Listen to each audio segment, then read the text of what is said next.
I've been asked several different times, why did you let Jeff Hood talk you out of not doing clemency? Well, that's far from the truth, Reverend Hood. Before you ever came along into my life, well, let me back it up. You know, it just doesn't have to do with clemency. It has to do with my lawyers. Everybody thinks that you're like the puppet master pulling my strings. Truth is, that's far, far from the truth. If they go on record and look, I tried to fire these lawyers way, way before I ever knew you. Way before you ever came along into the picture. But a lot of people's ask me, well, and so it said that to you. Thank you. that's the being in prison. You get a lot of nigga while you talk to you. So I have to answer these people's questions about why did I deny clemency, or why am I resisting clemency? It's simple. I've sat here several years and watched people go up there and say they were sorry, show that they were sorry. And some of them showed that they were innocent, showed that they didn't do it. And they still were executed. And it was like the parole board like beat them up, like kicked them while they were down already. And there's no fair process in that. None. And then take for example, Bigler Stofers. They call him BJ. Clemency Board actually gave this man clemency. And then he was executed. Well, why did BJ go up there and show all of that stuff that he showed them, and then just turned around to be executed? But he could have been spending all that time for an actual appeal.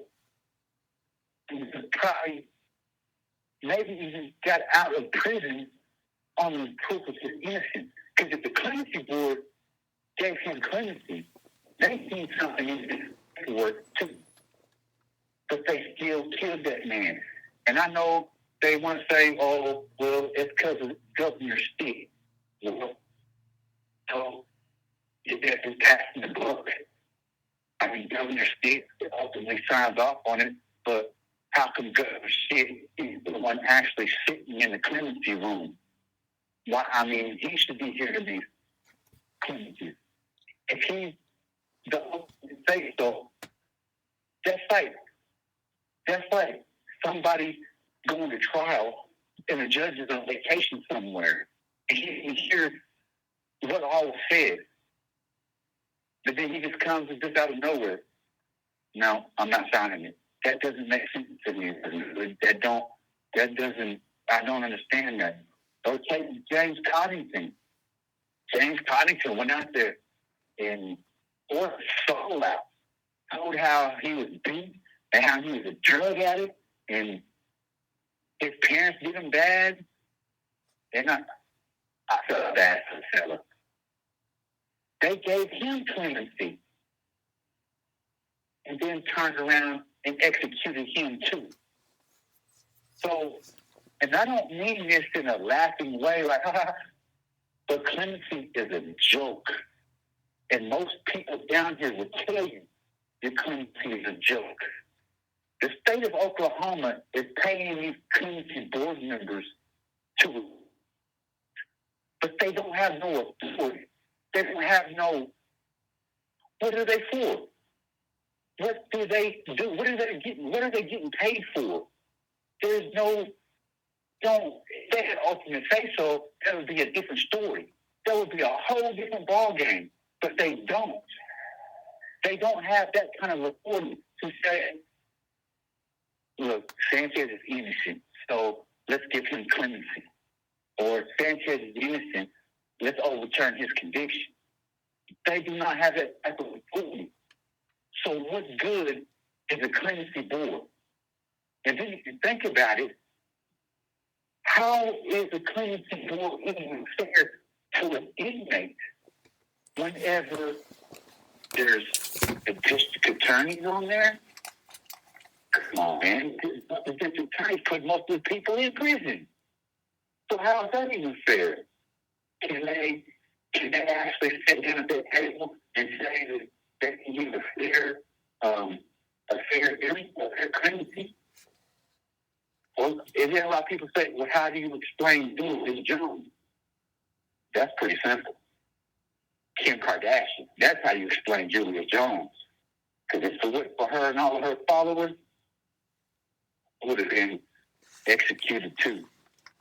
And if you really think about it, Julius Jones really didn't get no good deal.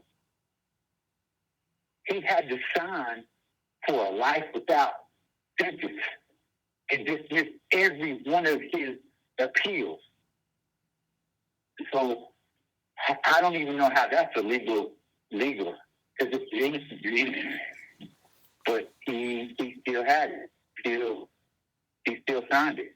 And so that doesn't really, I don't understand that. I don't understand that either. And I don't, to me, thank you, sir. And to me, that is like a waste of time for me to sit here and build a case for clemency of my innocence. When from day one at my trial, I've been telling everybody I did not murder Judy Buskin. And nobody has listened. Nobody. So if I go up to the clemency board and they do listen, so what? I don't have somebody like with him, Kardashian followers, can influence how the governor would react. Because I've noticed one thing. The governor's only reacting to what the voters say and do. Take, for instance, what he's doing to the tribes. I don't know if he's been paying attention, but, I mean, it's like he's trying to mess over the tribes on every one of their compacts right now, because it's what the people want. And I'm not understanding that either. So the governor has a lot of power, and he's not paying attention to the guys. He's doing what the big rich companies want. He's doing, and it doesn't make sense. See, that is sidetracked, because a lot of people want to know that about my clinic. And I was just trying to explain there's a lot of factors, and it has nothing to do with Reverend Jet Stewart of why I'm denying cleansing. I want to make that perfectly clear. You, Reverend Hood, have given me a platform to speak, because I know a lot of people ask questions. I mean, what does this mean for Anthony? Well, he's already executed if something don't happen. But either way, it's the same thing. If I go up there and I present my evidence that proves my innocence, and they give it to me, am I going to be like B.J. Stofers? Am I going to be like James Coddington and still be executed legally? Because ultimately, they cannot say I'm actually innocent. And I want the courts to deem me actually innocent. I don't want to see no what they did to Julius Jones. You're signing this for a life without, and you can't know no more. Which that don't make sense. Because Julius has said he was innocent the whole time. So he signs for a life without, and dismisses all of his appeals, so the state of Oklahoma don't execute him? To me, that's what you call being a bulldog into signing it. Fear of your life. 100% he was in fear of his life. He was about to be executed for something he did not do. This, and we won't kill you. I mean, at that time, I'm pretty sure to him, it sounded pretty good. Because he was on that table. He was up to be executed. And that's a hard thing to understand, man. You know, a lot of people ask me, well, what do you think about being executed? What do I think about me being executed? To be truthful with you, that's not something that's really in my mind. That's like asking you, do you wonder if you're going to get in a car wreck when you get behind that wheel today? You don't think about that. You think about what's ahead of you right now. And I mean, don't get me wrong. When I first got Destiny, that's all I thought about. When we first came down here, prison was awful. Because that's all you could think about. Because they said today, you know, the year after you got convicted. And I'm not knowing that it takes several years for the appeal. But I was thinking I would be executed that next year for something I didn't do. And I sit in the cell. And that is the worst feeling ever. You get people just talking out the side of their mouth. Negative thoughts, negative things. And you think to yourself, man, I know that dude. I know that chick talking. I know she ain't talking all of that noise. Because they got skeletons in their closet too. And I realized the people that are talking the most negative trash, they got a lot of skeletons in their closet. And if they would come out, they'd probably be one sitting, I don't know about death row, but they'd be in prison too. And that's what brotherhood, it's all of these things at once. That's why I chose not to take clean, because there's so many things. It ain't just one thing. It's a multitude of things. I want to be able to file my own motions. I want to be able to say, hey, I died on my feet.